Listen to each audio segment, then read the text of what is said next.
کبھی بھی مایوس زندگی نہیں گزارے. اور یہ جو ہمارا مزاج ہے نا کہ دنیا میں ایک میں ٹھیک ہوں اور ایک جو میرے پیچھے ہاتھ باندھ کے چلتا ہے وہ ٹھیک ہے، اس ذوق سے بھی باہر نکلیں. آپ ذرا باہر نکل کے دیکھیں، بندہ چھوٹا تب نظر آتا ہے جب دور سے دیکھا جائے یا غرور سے دیکھا جائے. آپ قریب جا کے لوگوں کو دیکھیں، لوگوں کے بارے میں اچھے جذبات رکھیں، دل کو نرم کریں. کیوں؟ اس لیے کہ میرے محبوب پاک علیہ السلام نے فرمایا میری ساری امت کبھی گمراہی پر جمع نہیں ہوگی. یہ ہو نہیں سکتا کہ سارے لوگ خراب ہو جائیں، یہ ممکن نہیں. ایک بات تو یہ، اور دوسری بات میرے بھائی، حضور نا داعی اللہ ہیں، وَدَاعِيًا إِلَى اللَّهِ بِإِذْنِهِ وَسِرَاجًا مُنِيرًا. حضور نے نا ہمارا رخ اللہ کی جانب موڑا ہے، اللہ کی جانب، توحید کی جانب، اپنی رسالت کی جانب. زندگی کے اندر کبھی بھی آپ کسی اوہام پرستی کا شکار نہ ہو. ہم چونکہ صوفیاء کے ماننے والے ہیں، ہم چونکہ اللہ کے بندوں کی غلامی کرنے والے ہیں، تو یہ جو اللہ والے ہوتے ہیں یہ تو عقیدہ توحید مضبوط کرتے ہیں. شاید باقی لوگ تو توحید بتاتے ہوں، یہ تو توحید چکھا دیا کرتے ہیں. تصوف اور طریقت کا جو بنیادی معنی ہے وہ معرفت خداوندی ہے. کبھی بھی یہ جو ہم وہم کا شکار ہے نا، وہم کا، یعنی ابھی تک لوگ کہہ رہے ہیں کہ کالی بلی رستہ کاٹ گئی ہے، ابھی تک لوگ کہہ رہے ہیں کہ میں نکلوں تو مجھے آواز نہ دینا، ابھی تک لوگوں کو مسئلہ بناؤں. آج کے دور میں بھی جبکہ آپ نے اس رب کریم کی بارگاہ کی عبادت کا اعلان کیا ہے کہ جو مالک کریم وحدہ لا شریک ہے، اور اس رب کریم کے ہوتے ہوئے آپ لوگوں سے ڈرتے ہیں. آپ انسانوں کے بارے میں وہم کا شکار ہیں. اتنا کچا نظریہ میرے رسول پاک صلی اللہ تعالی علیہ وسلم نے نا ہمیں ان چیزوں سے باہر نکالا. اہل عرب کا یہ طریقہ تھا کہ وہ کچھ وہموں کا شکار رہتے تھے. کعبے کا طواف کرتے تھے تو کپڑے اتار کے، قربانی کر لی تو اب اس کا گوشت دیواروں کے ساتھ ملیں گے، اور حج کر کے آئے تو آپ دروازوں سے داخل نہیں ہوں گے، چھتوں سے آئیں گے. یہ کام نہیں کریں آپ. وہ جو اوہام پرستی ہے خاص قسم کی، وہم کا شکار ہونا، وہم کا. یعنی بڑی معذرت کے ساتھ مجھے یہ بات کرنی پڑے گی کہ اتنا کالا جادو، ہر تیسرے آدمی کو کالا جادو، ہر تیسرے آدمی کو. اور خیر سے وہ جو بتانے والے وہ بھی بڑا انوکھا انداز انہوں نے اختیار کیا ہوا ہے. وہ کہتے تجھے جادو کر دیا کسی نے. کس نے کہا کہ یہ مجھے بتانے کا حکم نہیں، مجھے شرارت کا حکم تھا، شرارت میں نے کر دی، اب تو گھر جا کے سوچتا رہے. اسی طرح ڈھیروں قسم کے ملنگ ہمارے کھاتے پڑ گئے، ٹال پہنے ہوئے، اور وہ آ گئے. وہ لوگوں کو قسمت کا حال بتاتے ہیں. آپ کا تو مجھے نہیں پتا، میں نے اپنے دیہاتوں میں دیکھا ہے کہ وہ سونا بھی ڈبل کرتے تھے، بعد میں پتہ چلتا تھا اب سنگل بھی غائب ہو جاتا تھا. ہنسے نہیں جی، اونچا نہیں ہنسنا چاہیے کبھی بھی. یہ محافل ہے ہماری، سنجیدہ ماحول ہے. میری بات پہ آپ توجہ کریں گے عزیز کہ آپ اوہام پرستی کا شکار نہ ہوں، ورنہ آپ اور نبی پاک صلی اللہ علیہ وسلم نا جگہ جگہ حضور ہمیں ذوق دیتے، سمجھاتے کہ تم نے اپنی توجہ اللہ رسول کی جانب رکھنی ہے، تم نے الجھنا نہیں، ورنہ آپ کیسے میدان میں نکلیں گے. فوجی کہہ دے ہمیں کالا جادو ہو گیا، ہم سے جایا نہیں جاتا، تو جنگ ہوگی. کوئی کہہ دے ہم پر تو وہ فلانے نے آسیب کرا دیا ہے تو ہم دفتر نہیں جا سکتے، تو کاروبار زندگی چلے گا. کن چکروں میں پڑ گئے. جادو ہوتا ہے، اس کی حقیقت سے انکار نہیں، لیکن اتنا کچا ماحول، اتنی کمزور بات، یہ اہل ایمان کا شیوا نہیں ہے. آپ مضبوط رہیں. عارف رومی رحمت اللہ علیہ فرماتے میں کبھی بھی زندگی میں کوئی بات اس لیے نہیں کی کہ مجمع ہنسے، اور ہنسنا ویسے بھی شریعت میں مسکرانا ہے، کہہ لگا کے تو روٹین میں بھی ہنسنے سے پرہیز کرنی چاہیے. وہ کہتے ہیں ایک بادشاہ تھا تو اس کا بھی ذہن بن گیا تھا کہ پتہ نہیں یہ کیا ہو جاتا ہے. کچھ یہ لوگ نا ہمارا وہم بڑھاتے ہیں آج کل، جو تویز دھاگے والے لوگ ہیں نا، یہ اور اضافہ کرتے ہیں اس کے اندر، اور کہانیاں بنا کے دیتے ہیں، لوگ اور زیادہ الجھ جاتے ہیں. بادشاہ تھا تو وہ شکار کرنے جاتا تھا تو اس کے ذہن میں یہ خیال تھا کہ اگر رستے میں کوئی بندہ میرے متھے لگ جائے تو میرا شکار ٹھیک نہیں ہوتا.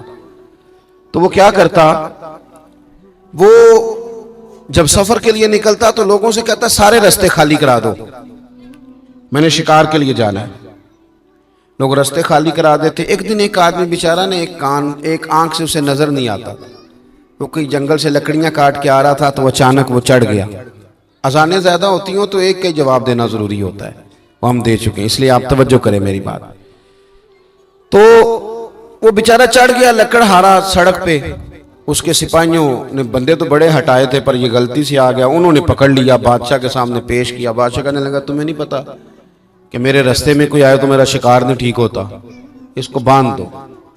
دھوپ بڑی سخت تھی، درخت کے ساتھ باندھ دیا، کہا جا رہا ہوں، واپس آتا ہوں، اگر شکار ٹھیک ہو گیا تو چھوڑ دوں گا ورنہ اسے قتل کر دوں گا۔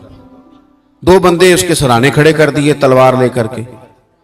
اب وہ بیچارہ صبح سے بندہ ہے، بادشاہ چلا گیا۔ اتفاق کی بات یہ کہ آج شکار پہلے سے بھی اچھا ہوا، خوب ہوا۔ بادشاہ واپس آیا، اب یہ دھوپ میں بندہ ہے، کسی نے پانی بھی نہیں پوچھا، تنگ آمد بجنگ آمد۔ بندہ جب پورا تنگ آئے تو پھر جنگ بھی بڑی کرتا ہے۔ اس نے کہا یار آج مرنا تو ہے، اب مرنا سچ بول کے۔ بادشاہ نے کہا اسے کھول دو، آج میرا شکار بڑا اچھا ہوا ہے، لہذا اسے کچھ نہیں کہنا، کھول دو۔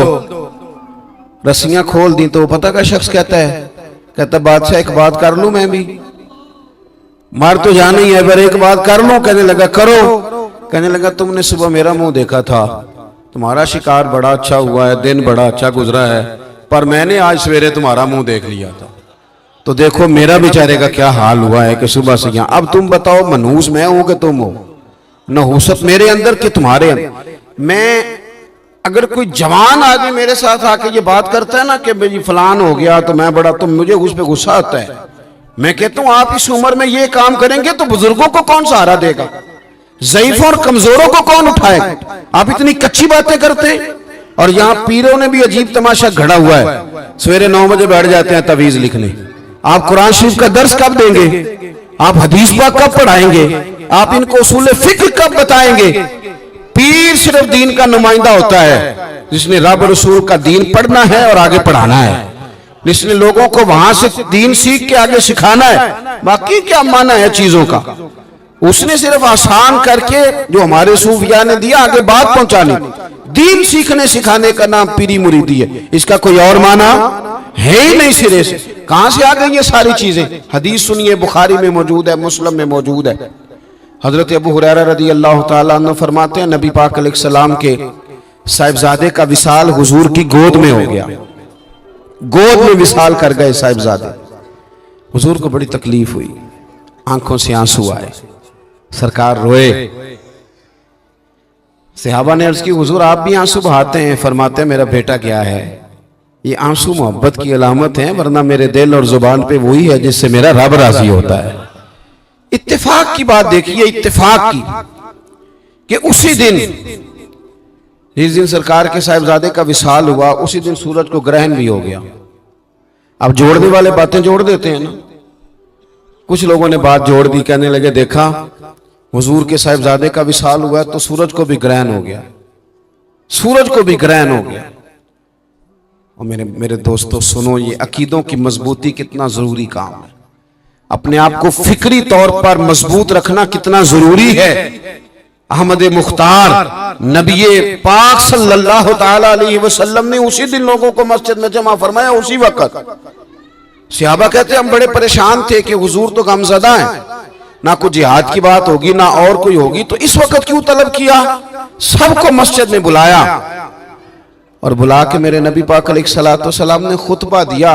اللہ کرے آپ کو سمجھ آئے، یعنی اس دن جس دن صاحبزادے کا وصال ہوا، غم کی گھڑیاں ہیں، حضور نے سب کو مسجد میں بلا کے، میں بخاری مسلم پڑھ رہا ہوں، حضور نے فرمایا لوگو سورج اور گرہن کا لگنا اللہ کی نشانیوں میں سے نشانی ہے، سورج چاند کو گرہن لگنا اللہ کی نشانیوں میں سے نشانی ہے۔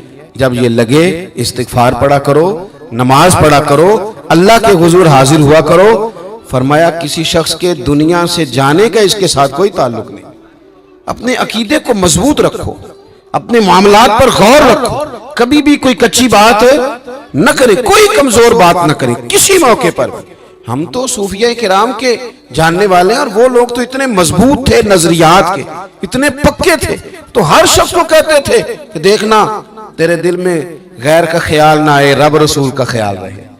یہ اللہ والوں کا جو خیال ہوتا ہے، یہ چونکہ اللہ والے ہیں تو اس کو ہم غیر کا خیال کہتے ہی نہیں۔ ایک بات آخر میں اور آپ کی خدمت میں عرض کرنی ہے، اس پر بھی آپ ضرور توجہ دیں گے۔ تھوڑا سا نا حضور کی سیرت میں ایک تیسری بات جو بڑی ضروری ہے آپ سے عرض کرنی، اس پر آپ غور کریں گے۔ دوسروں کے جذبات کا، احساسات کا، خیال رکھنا میرے محبوب پاک علیہ الصلوۃ والسلام کی سیرت کا خوبصورت جز ہے، خوبصورت، یعنی دوسروں کے جذبات کا خیال رکھنا۔ آپ دیکھیں آپ کو نا اس مضمون کی درجنوں حدیثیں ملیں گی بخاری مسلم میں، کتب احادیث میں درجنوں۔ حضور فرماتے ہیں میرا دل چاہتا ہے کہ لمبی نماز پڑھاؤں۔ نماز کس کی؟ اللہ کی۔ دل چاہتا ہے کہ نماز لمبی پڑھاؤں، لیکن حضور فرماتے ہیں پھر مجھے پیچھے بچوں کا خیال آتا ہے، بیماروں کا خیال آتا ہے۔ حضور نماز رب کی، خیال بندوں کا۔ نماز میں حضور فرماتے ہیں کہ میں نا اس لیے لمبی نہیں کرتا کہ لوگوں کو تکلیف نہ ہو۔ حضور فرماتے ہیں میرا دل چاہتا تھا کہ تہجد کی نماز تم پر ضروری قرار دے دوں، پر تمہیں تکلیف ہوگی، لہٰذا میں یہ کام نہیں کرتا، میں اپنی چاہت نہیں دیکھ رہا، تمہاری نیند دیکھ رہا ہوں۔ حضور فرماتے ہیں دل کرتا تھا مسواک کو وضو کے ساتھ ضروری قرار دے دوں، پر تمہیں تکلیف ہوگی، لہٰذا میں یہ کام۔ آپ میری بات سمجھ رہے ہیں بھائی؟ اتنا احساس۔ مسلم شریف میں حدیث ہے، سرور کائنات صلی اللہ تعالی علیہ وسلم کی خدمت میں عرض کیا گیا حضور یہ امام ہے، یہ لمبی نماز پڑھاتے ہیں۔ اب ظاہر ہے وہ قرآن شریف ہی پڑھتے ہوں گے، اچھے جذبات کے ساتھ کرتے ہوں گے، لیکن حضور نے بڑے ان کو تنبیہ فرمائی اور فرمایا میں لوگوں کو دین کے قریب کرتا ہوں تو دور کرتا ہے۔ جب لوگوں کو نماز پڑھائے تو اعتدال کے ساتھ پڑھا، درمیانے طریقے، خود پڑھ تو جتنی مرضی پڑھ، تھوڑا سا نا جذبات کا خیال کریں، اپنی والدہ کے جذبات کا بھی خیال کریں۔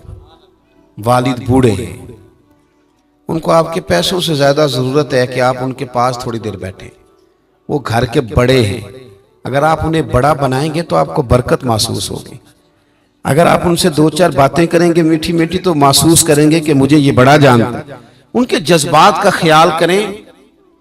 جب آپ ان کے سامنے چپکے سے نکل جاتے ہیں اور ساری مرضیاں کرتے ہیں تو بوڑھے کہتے تو کچھ نہیں، کیا کہیں گے، لیکن دل ٹوٹتا ہے، دل ٹوٹتا ہے۔ جب آپ جذبات کا خیال رکھتے ہیں، لوگوں کے احساسات کا خیال رکھتے ہیں، آپ تھوڑا سا محسوس کرتے ہیں کہ سامنے والے کو میری وجہ سے اذیت نہ پہنچے، تو اللہ تعالیٰ آپ کے دل کو بھی سکون عطا کرتا ہے، اللہ تعالیٰ آپ کو بھی راحت عطا کرتا ہے۔ میرے عزیز، آپ کی جو اہلیاں ہیں، جو گھر کے اندر بیوی ہے، خاتون کی عقل آدھی ہوتی ہے، آپ اپنے بہن بھائیوں کے بیچ رہتے ہیں، وہ سارا کچھ چھوڑ کے آتی ہے، کسی جگہ ممکن ہے کوئی ایسی بات کرے جو آپ کی طبیعت کے مطابق نہ ہو، لیکن اذیت میں ڈال دینا اس کو، اور خوفناک منظر اختیار کرنا، اور گھروں کے اندر جو ہم اتنا سخت ماحول بناتے ہیں، اس کو تھوڑا سمجھنا۔ حضور نے ایک حدیث میں ہمیں بات سمجھائی، فرمایا اپنی بیوی سے بغض نہ رکھنا، اپنی بیوی سے اگر اس کی کوئی عادت ناپسند ہو تو اس بات پہ غور کر لینا جو تمہیں پسند ہے۔ بعض اوقات ایک عادت کی وجہ سے ہم بغض پال لیتے ہیں، پھر مقابلے پہ اتر آتے ہیں، پھر روز اس طرح کی باتیں کرتے ہیں کہ کیسے نیچا دکھایا جا سکتا ہے۔ اپنے دائیں بائیں والوں کا خیال کریں، ان کے لیے آپ اچھے جذبات پیدا کریں۔ حضرت مولا علی شیر خدا، مولا کائنات حضرت مولا علی شیر خدا رضی اللہ تعالیٰ عنہ نا اپنے غلام کو لے گئے، کہنے لگے چل پتر بازار سے کپڑے لینے چلے۔ کس کو؟ بول کے بتائیے گا جی۔ میں نے بعض ایسے کمزور لوگ دیکھے ہیں تھکے ہوئے کہ انہوں نے ڈرائیور کی ڈیوٹی لگائی ہوتی ہے کہ میری گاڑی کا دروازہ تو نے کھول دے۔ یہ ہارے ہوئے لوگوں کی علامت ہے، لوگوں کو بتاتے پھر رہے ہیں کہ یہ ڈرائیور ہے اور میں مالک ہوں، یہ تھکے ہوئے لوگوں کی علامت۔ او بھائی، آپ ثابت کرانا چاہ رہے ہیں کہ آپ بڑے جتن جتن تے ہر کوئی کھیڑے، کدی ہارن بھی کھیڑ فقیرہ، جتن دا مل کوڈی پیندئی ہارن دا مل ہیرا۔ آپ لوگوں کی گردنوں پہ پیر رکھ کے کیا ثابت کرنا چاہتے ہیں کہ آپ کے پیسے ہیں چار، آپ مالدار آدمی ہیں، یہ ثابت کرنا چاہ رہے ہیں آپ؟ سنیں، حضرت مولا علی شیر خدا رضی اللہ تعالیٰ عنہ فرماتے ہیں کہ غلام سے چل پتر کپڑے لینے چلیں آپ ابا جی کوئی کبھی کبھی لے جائیں، والد صاحب سے کہیں کہ آؤ میں آپ کو ساتھ لے جاؤں، تھوڑی شاپنگ کراؤں۔ یہ صرف ایک عزت دینے کا، اکرام دینے کا، وقت دینے کا طریقہ ہے۔ مولا علی ساتھ لے گئے، خادم کہتا ہے 2 جوڑے خریدے، ایک ذرا مہنگا تھا ایک سستا تھا۔ میں سمجھ گیا کہ مہنگا آقا کا ہے اور سستا غلام کا ہے، دیتے ہیں ہم بھی اپنے ملازم کو جوڑا، اور اس کو کہتے ہیں میں 1-2 باری بس پایا ہے،